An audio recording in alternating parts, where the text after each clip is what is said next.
Battlefield 6 is deep in development, and with support for Battlefield 5 getting cut, many fans have understandably turned their attention to the upcoming title. Battlefield 5 was not the game people expected it to be, and so this new entry needs to hit the ground running and rekindle the love that fans had for older titles. Everyone has had their say on what Battlefield needs to do in order to achieve this. For some, it's a modern or futuristic setting. For others, it's 128 player lobbies. Many see campaign as a pointless hassle and suggest that Battlefield should go all out in crafting an excellent multiplayer experience. And whilst I agree that multiplayer is the #1 concern, I don't think nailing it will be enough for Battlefield 6. First, let's briefly discuss two small modes that Battlefield 5 introduced: Battle Royale and Combined Arms. These aren't actually bad concepts, they're just nowhere near good enough, at least compared to Battlefield's competitors. I couldn't even find a game for Combined Arms, showcasing its irrelevancy. Let's move on and talk about the single player campaign, because this is a really awkward topic. 99% of players will be content on including a campaign, assuming it's actually decent. The problem here is, traditionally, Battlefield campaigns have never really inspired. Sure, Bad Company had some memorable characters. Oh, listen, it's the new dispatch girl, Miss July. Yeah, this is Bravo 1 Charlie. You ought to move up ahead of the convoy to scout the terrain. I'll get back to you with further orders. Out. Oh, she's got a real nice voice. And Battlefield 1 provided us with some engaging war stories.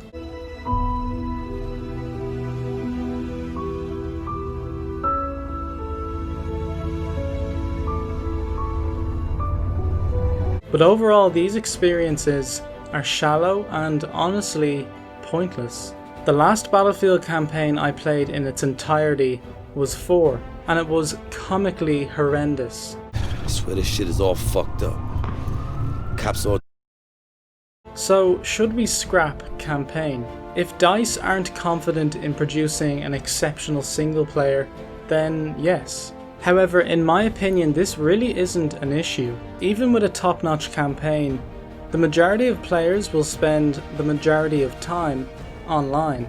We're going to look at two examples of other franchises making similar improvements. Call of Duty World at War had a really tough job on its hands. Somehow stand toe-to-toe with Call of Duty 4. Both the campaign and multiplayer achieved this to a degree, but for Treyarch, 2 game modes wasn't enough. To most people, World at War is remembered for Nazi zombies.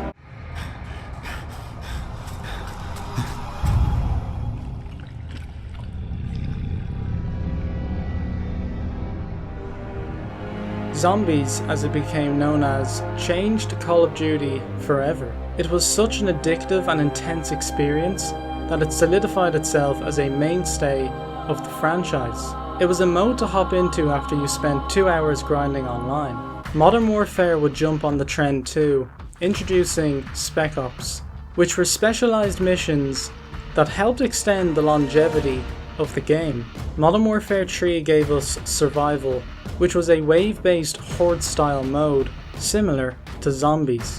And so even today, Call of Duty games generally launch with 3 game modes: Campaign, Multiplayer, and something akin to Zombies or Spec Ops. Now, I understand a horde-esque mode may not suit Battlefield's community and their wishes. I reckon it will be greatly overshadowed by multiplayer. After all, this is what happened to Combined Arms. But I do believe it could be something worth looking into. Battlefield already has so many mechanics in place that would suit such a mode. The various classes, fortifications, destructible environments, etc. It's just a case of putting them all together in a meaningful way. Halo 3. Campaign? Check. Multiplayer? Check. Don't get me wrong, these were both great, but it's not the reason Halo 3 is a 10 out of 10 masterpiece. This is the reason. I'm going to quote my first ever video here by saying Bungie had taken the standard Halo formula and replayability and effectively squared it. For those unaware, Forge is a map editing tool. You can place weapons, vehicles, spawns, and any other structures or scenery the game provides. By today's standards it was limited, but that only enhanced the creativity of forgers. What the mode allowed the community to do was create maps and game modes that weren't present in normal multiplayer. When I play GTA 5 online with my friends, there's a reason we don't play on the standard levels. It's amazing to see what the community conjures up with the content creator. The base multiplayer cannot offer the craziness and originality of these player created maps. You get to play what you want to play and who you want to play it with. And Battlefield comes up short here, possessing no map or game mode editor of any kind. So if you do set up a server to play with your friends, the only difference between your private lobby and standard multiplayer is who you're playing with. There is so much potential here that it boggles my mind that hardly anyone is talking about it. Imagine creating your own Battlefield maps, placing vehicles, spawns, objectives, maybe a terrain editor, your own Levolution events, etc. You could decide on the game mode. Maybe it's snipers only, or maybe everyone is in tanks. Bots could make up for the fact that you don't have 64 friends to invite. Any scenario that the game hasn't presented to you in campaign or multiplayer, you could forge yourself, or maybe even download through an integrated community system whereby the best maps and game modes rise to the top. Suddenly, content creators are featuring people's maps. You've got photographers recreating scenes from movies.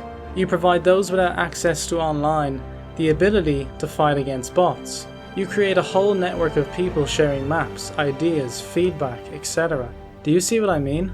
Halo 3 never had bots, but Forge exploded the community directly and indirectly, impacting so many people in so many different ways. I'm not saying that Battlefield needs a map editor, but I absolutely think it needs some sort of third mode. We've seen what a third mode can do for other franchises, and it could really help Battlefield move away from its borderline 100% focus on multiplayer. Sure, if you amalgamated all the amazing aspects from each Battlefield multiplayer, you'd have one hell of a great experience. But it's irrelevant, because no matter how sensational something is, it cannot be enjoyed forever. Things get stale. People require something new, something different to the norm. Of course, this is all worthless if Battlefield doesn't give us an exceptional multiplayer, brilliant graphics, great sound design, customization, progression, etc. That much is a given. Would including a third mode take away from development of multiplayer? Probably. Would it be in the best interests of the franchise? In my opinion, absolutely.